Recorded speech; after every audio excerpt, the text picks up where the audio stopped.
Hello, everybody. My name is Ray. Welcome to the Evangelical Dark Web. Today, we're going to be discussing Mike Johnson, the new Speaker of the House for the House of Representatives in the United States Congress. This is a Southern Baptist House Speaker. This is a W for the Southern Baptist Convention. Is it a W for America? We're going to talk about that, and we're going to be answering the most important question about this topic, and that is Mike Johnson based?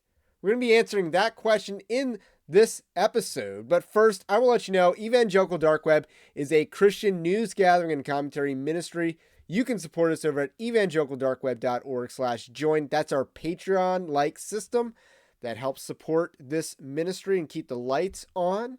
But the least you can do is like this video, subscribe to the channel if you are new, or the podcast if you are a listener. We'd appreciate that as well. We do have an article that's going to be our guiding, that's going to guide us through this. We didn't do a video yesterday because that was going to be on Jenna Ellis, and I don't like her, and I just wanted to not be so negative towards someone who I have no reason not to believe is also a Christian, but I just don't like her. But Mike Johnson is a pretty interesting character.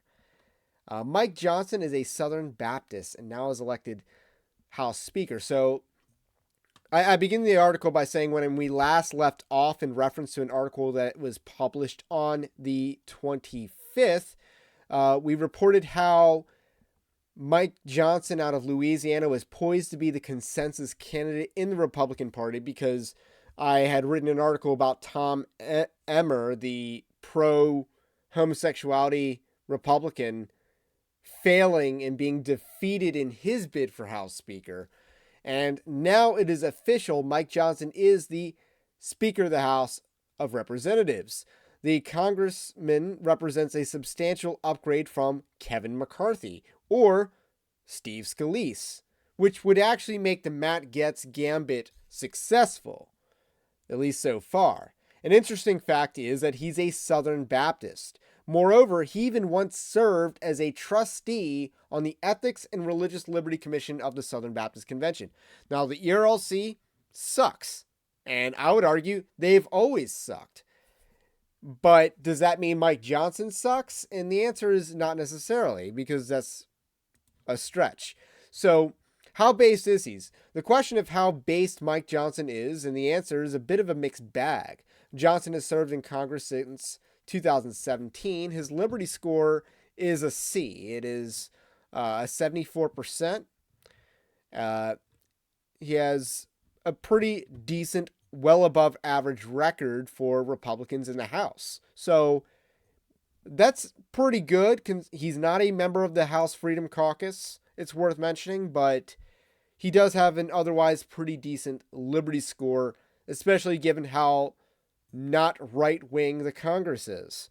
So, with that said, on one hand, he invoked God's providence in the opening address, stating, we're going to play this clip from Mike Johnson. To take good care of it. I want to tell all my colleagues here what I told the Republicans in that room last night.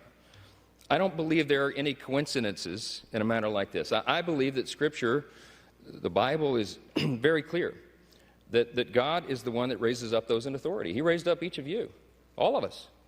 And I believe that God has ordained and allowed each one of us to be brought here for this specific moment in this time. This is my belief. I believe that each one of us has a huge responsibility today to use the gifts that God has given us to serve the extraordinary people of this great country, and they deserve it, and to take good care of it. I want to tell all my... So that is part of his opening address or whatever to the House of Representatives. Interesting how he kind of goes a little bit Esther there. I kind of like it. So with that said, we're going to skip to another video clip because this guy has made the rounds, but let's check back in with the article. And on the other hand, his first act was a bipartisan resolution standing with Israel, something that undermines his America First credentials. So it is worth noting that, he's also, there's a lot of pro-American rhetoric surrounding him, but his first act was to pass a resolution on Israel, which isn't very America first. However, it is worth noting that Mike Johnson has become an opponent to funding Ukraine's war, something McCarthy wasn't. Uh, on cultural issues, Johnson is renowned for opposing gay rights, something the liberal media is afraid of. Consider this CNN article. And this is a quote from the CNN article. In editorials that ran in his local Shreveport, Louisiana paper, The Times, Johnson called homosexuality a quote, inherent, unnatural, and dangerous lifestyle. Shouldn't that say "an"? But, I hardly edit my own articles, but who can expect a professional CNN to do that? This article, fun fact, also abruptly ends. Like, I'm like, shouldn't there be like a closing statement to this article or some sort of summary at the end? But it kind of just ends abruptly. Um, and dangerous lifestyle that would lead to legalized pedophilia and possibly even destroy the entire democratic system. And in another article, he wrote, "Your race, creed, and sex are what you are, while homosexuality and cross dressing are things you do," he wrote. "This is a free country, but we don't give special protections for every person's bizarre choices." At the time, Johnson was an attorney and spokesman for the Alliance Defense Fund, known today as Alliance Defending Freedom, where he also authored his opposition to the Supreme Court ruling in Lawrence v. Texas, which overturned state laws that criminalized homosexual activity between consenting adults. So CNN is afraid. And you love to see that. And they're not even doing a good job at articulating their fear, but everything that Johnson said was pretty correct, minus the democratic system. That was the least based part of that because, democracy is kind of cringe. But anyway, who knew you could be a part of the ERLC and support the criminalization of homosexuality? Because Richard Land certainly did not. Additionally, there's more, but we're not going to play this clip. It's like 4 minutes of him going on the issue of transgenderism, which is an easy issue. I'm not going to pretend like you deserve special credit for being good on the issue of transgenderism. It's not a hard issue. This is a concern clip, though. So, like many Southern Baptists, there is a concern that he's woke, that Mike Johnson is woke. And this is one clip where he kind of goes a little woke.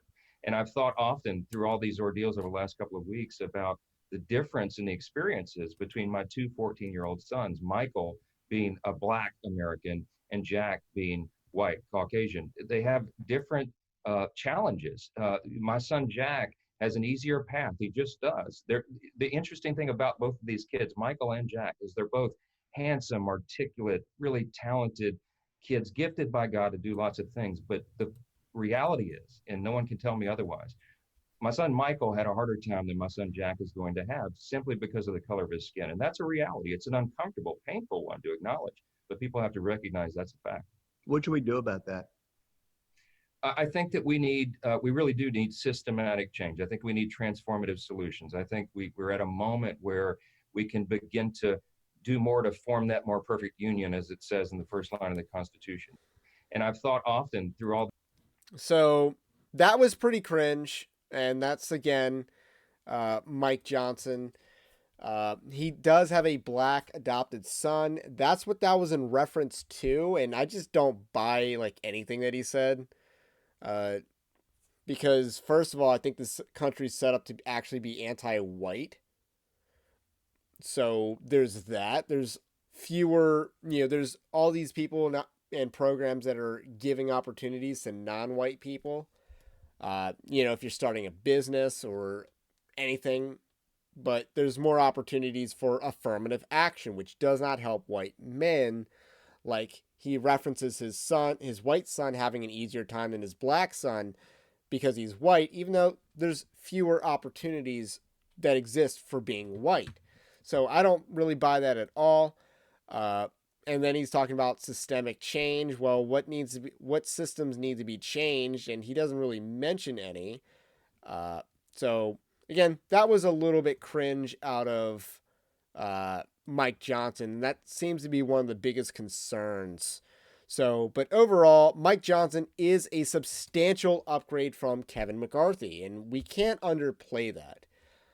He seems to be someone that's actually on the right wing, or at least is right of center, which is a huge upgrade from the likes of Kevin McCarthy, from the likes of Paul Ryan, from the likes of John Boehner, and obviously is better than what the Democrats would provide.